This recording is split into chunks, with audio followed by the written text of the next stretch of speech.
The drive to Eaglenest Wildlife Sanctuary is a journey where the forest begins to speak long before the birds come into view.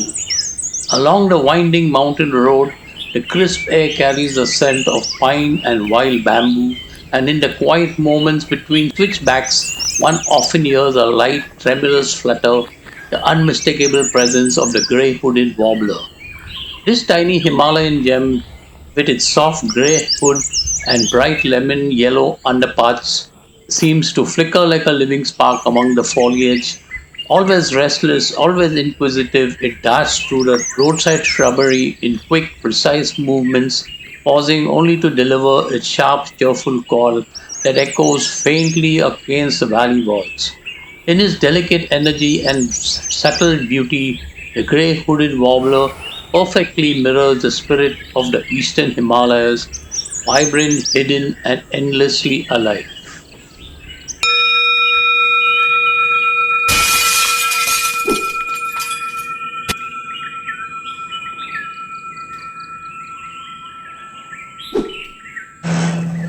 In the open fields and bustling village edges of Assam, the Indian pied starling, also called the pied Myna, moves with a confidence that feels both familiar and endearing.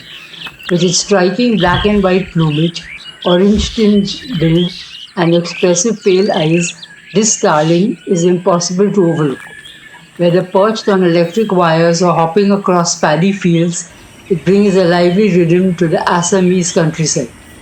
Often found in small chattering groups, pied starlings fill the air with soft whistles and conversational calls as if constantly exchanging news among themselves. They thrive near human settlements, weaving their nest in clusters within bamboo groves, tall trees, or even on roadside structures.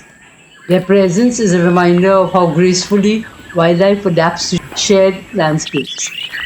Along Assam's busy roadsides and quiet farmlands, the Indian pied starling adds brightness to everyday scenes.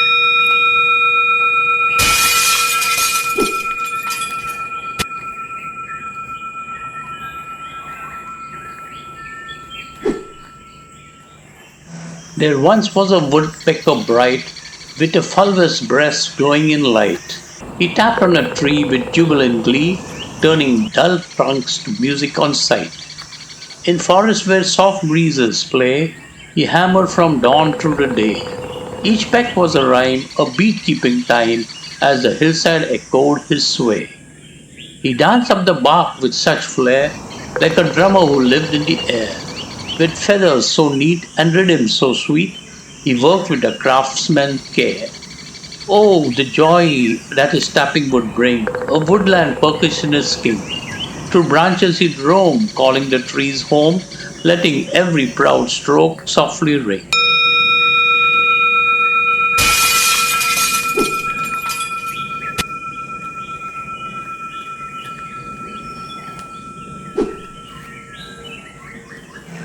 On the ascent towards Eaglenest, where the road curls to dense oak and rhododendron forest, the hill partridge reveals itself only to the patient listener. You rarely see it at first, only hear the soft, rhythmic whistles rising from the undergrowth like a coded message from the forest floor.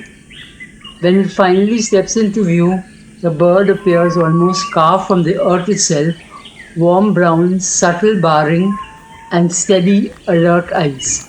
It moves with a surprising grace for a ground dweller, slipping between mossy stones and fallen leaves as though part of the forest's heartbeat. Encountering a hill partridge here is never dramatic, it is quite magic.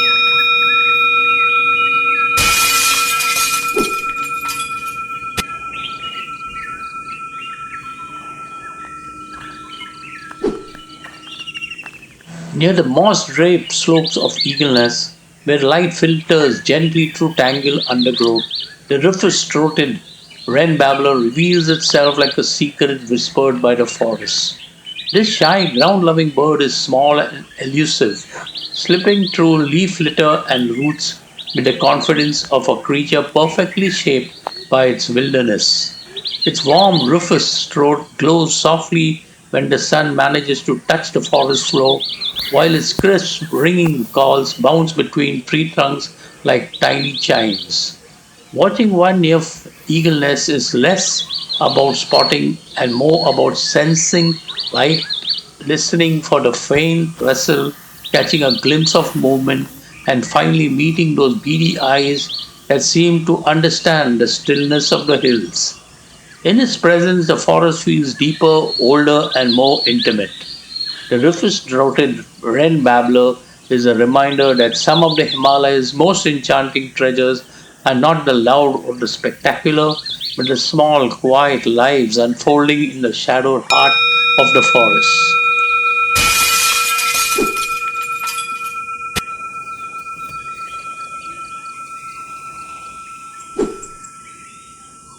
Near Glow Bari, where the forest edges soften into quiet clearings and the air carries a cool mountain hush, the white-browed bush robin reveals itself with gentle restraint. Its striking white eyebrow flashes briefly as it hops among leaf litter and low branches, a subtle highlight against its warm, earthy plumage. Often encountered in shaded undergrowth, this robin prefers stillness over display, pausing alertly before darting forward to catch insects. Its soft call blends seamlessly with the forest ambience, making each sighting feel intimate and fleeting. In the tranquil surroundings of Glow Bari, the white-browed bush robin stands as a reminder that some of the Himalayas' finest moments are found not in spectacle but in quiet observation.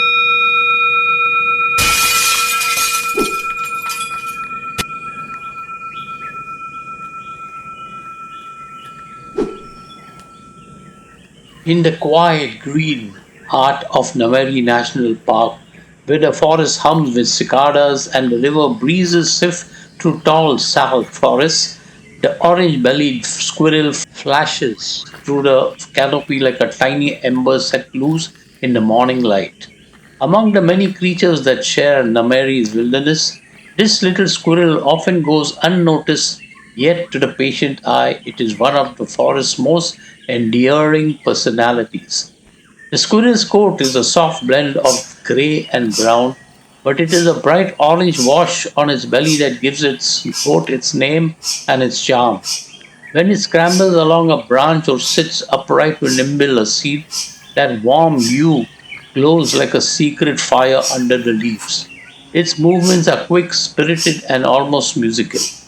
A dart here, a leap there, a spiraling chase from trunk to branch, as if the forest itself were its playing ground. Nameri's deep foliage suits the squirrel perfectly. Here, figs, berries, and forest nuts offer a generous feast, while the sturdy sal trees provide endless acrobatic routes. Often it pauses just long enough to look around with bright, inquisitive eyes, ears perked, whiskers twitching, before vanishing in a blur of energy deeper into the canopy. Watching the orange bellied squirrel in Nameri is a reminder that wildlife wonder doesn't always come in grand, colorful displays. Sometimes it lies in the small, nimble heartbeat of a creature simply living its day, feeding, climbing, exploring, thriving. In that vibrant flash of orange against the green, the forest reveals its lighter, playful side, a contrast to its majestic birds and larger mammals. Adios, my birding friends. See you all next in episode 1 Vanushi Sindhu Durg.